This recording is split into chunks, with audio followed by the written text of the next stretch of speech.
look at, can you tell me how I look there? All right, does it say that I'm live? Welcome to live chat.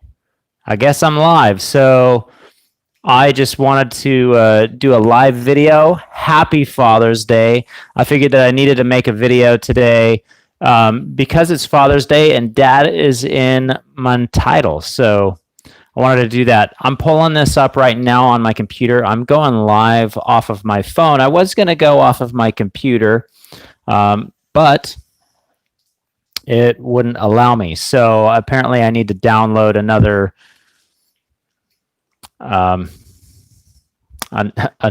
some more software here.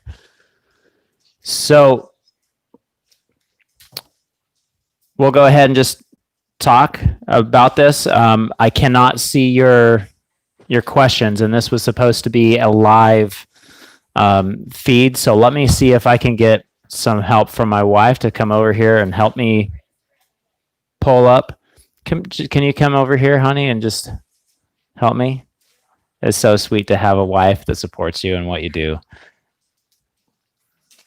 I'm on YouTube. So what I would like you to do is pull up the Clarksville Climbing channel here on my computer, and then I can watch it and so I can see your questions. So let's talk a little bit about what is happening here at Climber Dad and what we're doing. Some of the things that we're going to be doing, I've got some really exciting stuff that I want to make videos about. I have had the opportunity to. Can you tell me how I look there? All right, does it say that? All right, 1 second.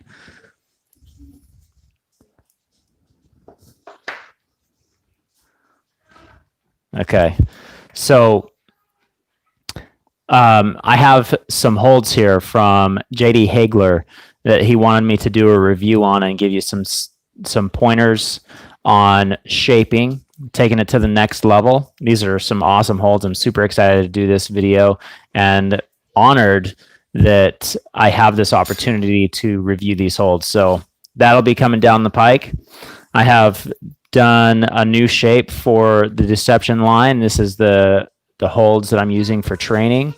There's a pretty nice jug. This is going to be actually the best jug in this line so far.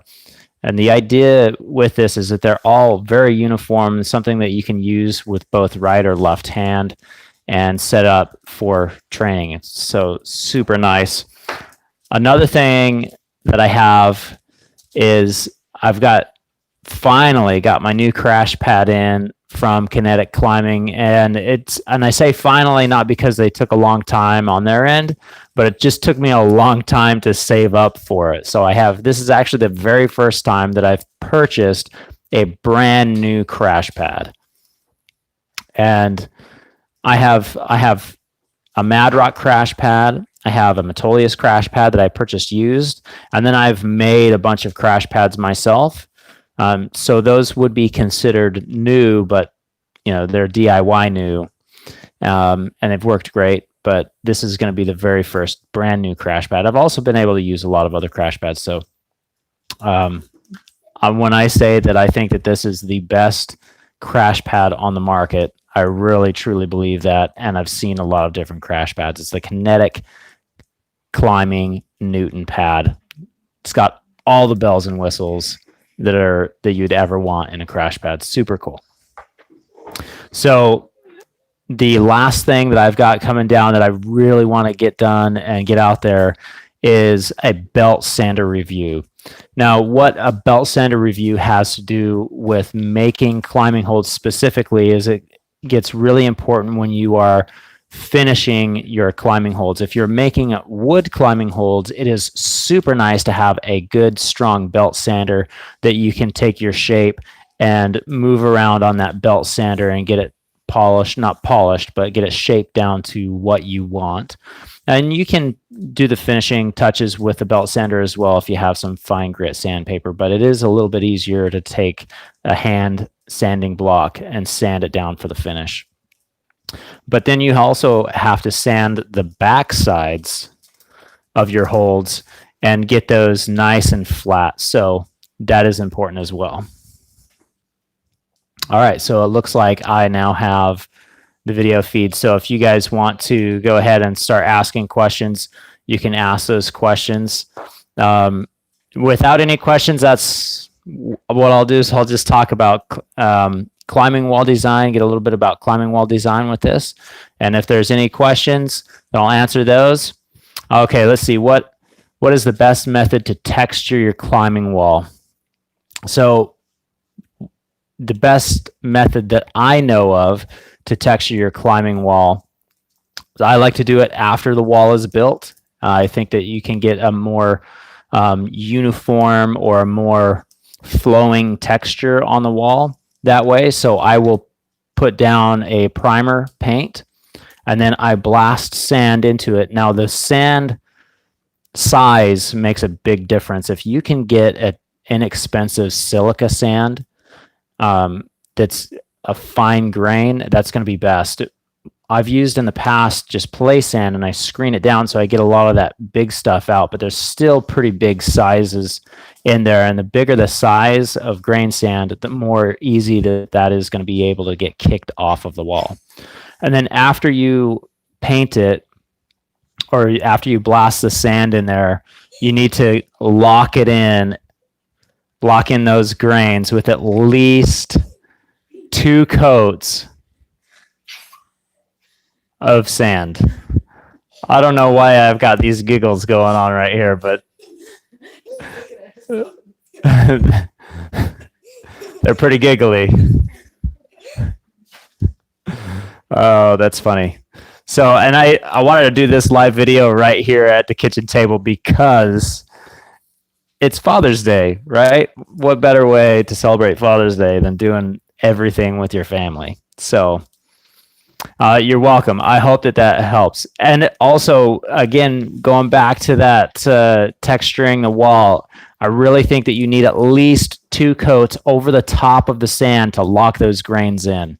And I like to do the two coats of color and then 1 coat of clear. So, yes, happy Father's Day, everybody.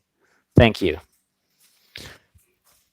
All right, so I'm going to go ahead and talk about climbing wall design for a little bit. And if you guys have any questions, just jump in there and ask those questions.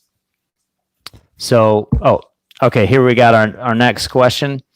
Where do you source your T-nuts? Having trouble finding the screw-on T-nuts.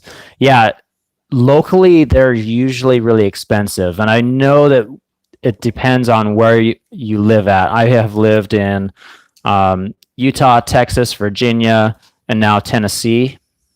Jenny, am I missing any places? Huh? Utah, Texas, Virginia, Tennessee. Alabama. Okay. And I know that it's different everywhere, but locally T-nuts are just super hard to find.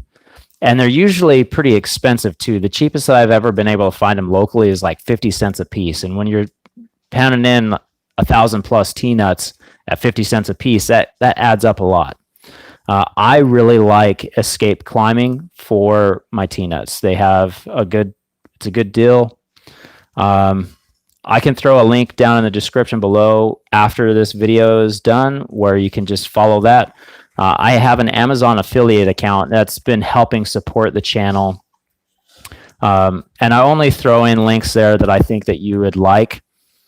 These links on Amazon for Escape Climbing T-nuts, they are the same price that you would pay if you went to escapeclimbing.com themselves. So, but if you get it off of Amazon, that does give me a small kickback. I am very grateful for that. Got these giggles all over the place here. So that's where I like to get my T-nuts from. They're good quality, and you can go as cheap as you want or as nice as you want with them. Okay, so climbing wall design. When you guys walk into a space, every space is different, and every climbing wall should serve a different purpose. So just a universal design. There's some good universal designs out there. I really do think that the lean-to climbing wall is a good universal design, but it's something that can be adapted to individual spaces. So if I were to build the lean-to climbing wall, say in my garage, I wouldn't have the legs on it. I would actually support it. I would run chains back to the wall and to the ceiling joists for the support there, and I would use that for the support. Just to give you an example of how you adapt these things to the space that you're in. If I were to build it outside, and I know that there's a lot of people that have built the lean-to climbing wall outdoors, I would keep the legs. I would modify it by putting some small runners on the back to support some of the roofing tin, so I could put the roofing tin on top.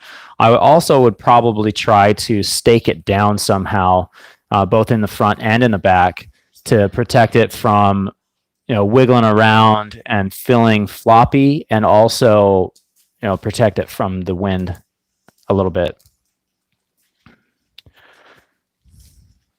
Okay, so somebody asked, is it worthwhile having and then it got cut out. So if you could ask that question again. Just joined if someone has actually asked this. Period of time. Okay, how has this period of time where you've been closed affected you financially? Well, so following your dreams is never going to be an easy, or I don't think it should be an easy thing to do. When you're working a 9-to-5 job, you have security there. There's something you've got a paycheck, it's coming in. Now that can be lost, as I know a lot of you have felt that during this shutdown, but there's a lot more security there. And when you go out and you start your own business, whatever it may be, whether for me it was a climbing gym, it's like base jumping without instructions. You want to try to learn as much as possible before you jump off of the cliff with your parachute that's hopefully packed properly and hopefully deploys properly. So we have jumped off of that cliff and we're flying down through the air, and this has definitely affected us. It's kind of, I would say, tangled up the parachute a little bit, but I hope that we come through it. I hope that our parachute, can get untangled a little bit and open back up. It has been extremely hard, but through the support, I've had a lot of people donate to the channel at climberdad.com. That has helped out immensely, keeping food here for these guys and helping pay the bills. It's been a huge blessing. So thank you to everybody that has donated that way. I really appreciate it. And I'm very happy to have the climbing gym open again. We were able to open on May 1st, which is pretty early compared to the rest of the country for opening, and we've been pretty successful. Nobody that I know of has contracted the virus from the climbing gym. We have regulars that have been coming in since May 1st, and they're just keep on coming in, and nobody has stopped climbing or disappeared for a time. So I think that shows a pretty positive thing. Is it worthwhile having a varnish finish for a climbing wall? That depends. And I think that goes back to the climbing wall design. Where is your climbing wall at? What are you trying to do with your climbing wall? How are you trying to present it? I just visited a small climbing gym in Sandpoint, Idaho, where it was bare wood. And I haven't climbed actually on a bare wood climbing wall since I was building my own home walls like 10 years ago. Because even the home walls that I've built as of recent in the past, I don't know, say probably 5 years, I've finished it. I've put a paint on it. It's nice to climb on the raw wood, but having the paint is a little bit nicer of a finish. You can add different textures to it, so you can control those textures a lot more if you want it to be slick. Some gyms are going with a really slick surface. We have some slick surfaces now at Clarksville Climbing Gym where it's very, very low texture, and that makes a big difference on how it climbs. And then we have other spots where it's a very aggressive texture. So it just depends on what you're trying to go with adding that varnish or not. A raw wood climbing wall for a home wall is just fine. I think it works great. I love climbing on the woodies. They're just fine. Um, Thank you for all your good wishes. So let's jump back into the design for your climbing wall and your different spaces. The one thing that you want to look at if you're designing a climbing gym versus a home climbing wall. So a home climbing wall, who's going to be using? Actually, you ask this for any climbing wall. Who's going to be using the space? How many people are going to be using the space, and what is the purpose that the space is going to offer. If it's a home climbing wall, it's most likely just going to be you are training with a small group of people, and you can really just pack that space in and fill up whatever space you have with climbing surface. And maybe you're only just going to have a couple people climbing at a time versus a climbing gym. A climbing gym, in my opinion, needs to be a community space. It needs to be a place where, yes, you can climb and train and learn, but it needs to be a place where you can come together as a community. That is the number one reason that a climbing gym should be in your community, is for that community connection and building that happens there. It's like some people go to a bar to meet people, and instead of going to a bar, if you go to a place where you're trying to better yourself and work on yourself, you're just going to be, it's going to be a much more quality community building experience. And bouldering really tends to push you towards talking to people as well. So it's even better than if you were to like go to the gym and you're lifting weights. You can be very segregated in that situation, whereas a climbing gym, you're pushed out there. So what is that space going to be used for? So when we walked into the building that we're in now, where we built Clarksville Climbing, I looked at the space and I thought about how much climbing surface we can have in there. And climbing wall manufacturers try to sell you on square footage. Square footage, as far as the end user is concerned, doesn't really matter, because it's all about the climber lanes. That's something that you need to think about as well. If you are designing a wall or a climbing gym for commercial purposes outside of your home, I don't think you really need to worry about climber lanes so much. But in a commercial space, you do need to worry about climber lanes. How many people are going to be able to climb at the same time? And that's about 6 to 8 feet per climber lane. So you look at the climber lanes, how many people you can have climbing at the same time safely. And then you also need to look at the community space. Where are people going to be gathering and flowing through this space? That's important. And it's actually been really hard at Clarksville Climbing, because originally we didn't have the front of the building. So everything was designed originally to come through the side of the building. And then the person that had a sublease to us in the front of the building decided that they were going to move out. So we just gained like 1,200 square feet that we had no plan for. And it took us about a year and a half to come up with a really good plan to where we're using all that space. So I hope that this has helped you guys out. Does anybody have any questions that they want to ask? Let's see, here we got a question. What do you recommend for texture or surface paint on plywood for an outdoor wall? So outdoor walls, outdoor paint. If you have zero, but like your budget is just open, go with a true 2-part epoxy paint. There's nothing better than that. I would use a small layer, or first layer, blow in your sand while it's still wet. So paint a little bit, blow in some sand, paint a little bit, blow in some sand, and then put one coat over the top of it. One coat with that true 2-part epoxy paint will probably be enough. Now, I have not used that stuff because it's like about $120 per gallon. It's pretty expensive stuff. So I would just use a latex outdoor paint and do 2 or 3 coats over the top of that. So I hope that answers your question.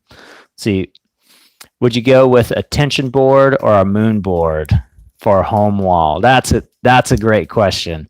Okay, I have looked at this a lot, and this is all personal opinion. I have no connection at all with either of these companies.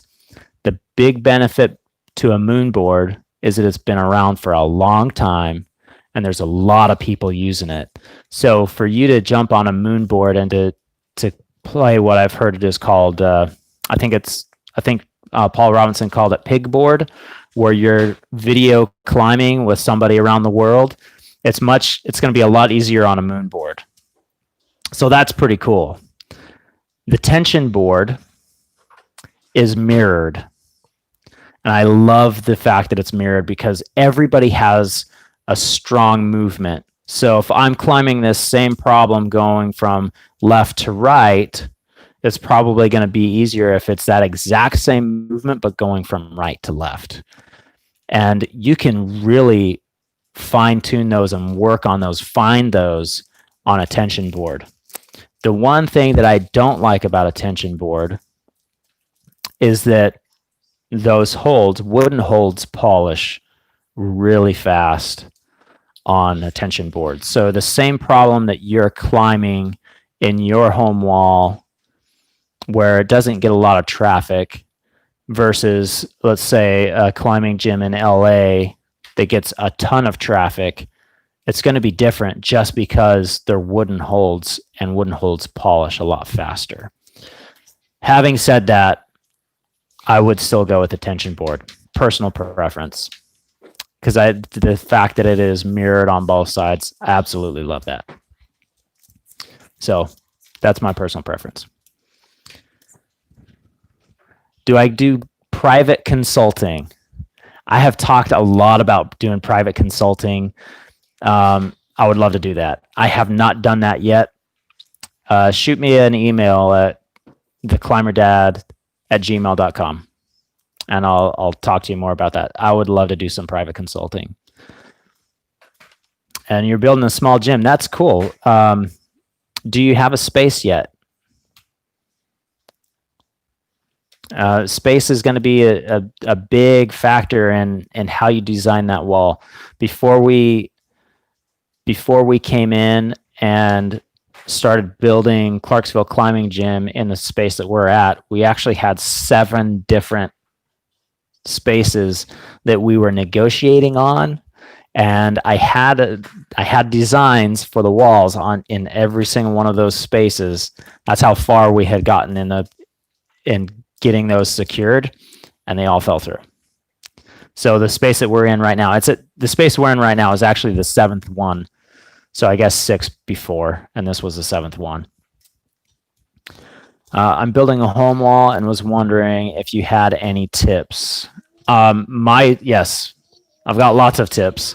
I hope that I've got those out there in the channel where you can look through those. Personally, I do not like 2x4s. 2x4s will make your wall feel spongy.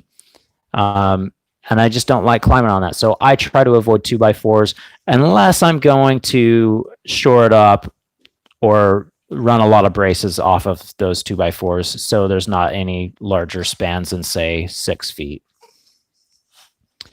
Some other tips as far as home walls, don't build anything that's dead vertical. They're laughing. My kids are laughing at themselves in the video because they can see their video. All right. It's a little distracting, but that's okay. That's Father's Day, right? It's Father's Day. Everybody loves a good laugh. I don't know if you guys can hear their laughs as well because I am wearing a mic, but I hope that you can hear their laughter a little bit. So that's good for the soul. Take the mic off. Back to home walls. Don't build anything that's dead vertical unless you've got a ton of space. Go with a 10% overhang or 10-degree overhang or something better than that. Also, if you've got little kids like these here, don't go all the way to a 45. 45, I think, is the hardest angle to climb on. You going up to 45, before you get to 45, you're able to push a lot with your legs. And you get to about 45 degrees, and then it's really a combination between a lot of your arms and your legs, and you're still moving up. You get past the 45 and it starts to become a swing. So you're no longer having to pull up and fight gravity as much going upward, but you're having to just fight gravity staying stable, staying in the same plane. So that 45 is a killer angle for kids. So if you're building for kids, I still wouldn't go with a dead vertical wall. I would go with a 10% overhang to 30, and then I would skip, say, from past 30 all the way up to 60. And for kids, you can get back on there with a 60, because it's going to be a different type of climbing at 60 degree all the way to straight horizontal. And when you're going just flat over your roof, if you've got jugs, it's actually way easier to climb on than a 45, because you don't have all of that upward movement that you're trying to pull yourself up. You're just kind of swinging. You're just staying there. So there's some good tips. I hope that that's some good tips. I don't know how long we've been going here. Let's see, we've been going for 25 minutes. Does anybody else have some questions before we go? Should I paint my wall before I install T-nuts? Also, another good question. Thank you for asking that. I have very rarely had problems with paint getting in the T-nut holes before. Hi, Daisy. I've rarely had problems with paint getting into the T-nut holes, except for this last time that I painted, and I was just painting super fast, and it's a thick paint, and I was just slopping it on there. And there was only maybe a couple of T-nuts. There's only been one T-nut that actually had the paint flow into the T-nut, and I was able to cut that out fairly easy. I made a video on that. But I always install my T-nuts, because I'll cut the panel, I'll have the holes drilled, and then I install the T-nuts before it goes on the wall. It's way easier to do it that way. And I've rarely had problems with the paint getting into the T-nuts. So that's what I do. Other people will put up the wall, paint it, and then install the T-nuts. Honestly, I feel like that's personal preference. But I tend to go with install the T-nuts and then paint the wall. So I hope that helps. Any other questions that somebody may have? Okay, while we're going there with other questions, you guys just throw up some of your questions there. I'll see those. I want to talk about where the channel is going and what I would like to do right after I say good morning to my beautiful little baby. Hi. She just woke up from her nap. So with the channel, I would love to get to a place where I'm supporting you guys on building your own home walls, or even your commercial gyms where you're trying to follow. Okay, thanks. Where you're trying to follow your dreams in opening your own climbing gym. I would love to get it to that place where it's a good source, the best source for you guys to find that information out. I will try to do a few just live videos so you can get a little glimpse of who I am in there as well. So those will be spattered into the channel as well. So that's where we're going. It looks like we have another question here.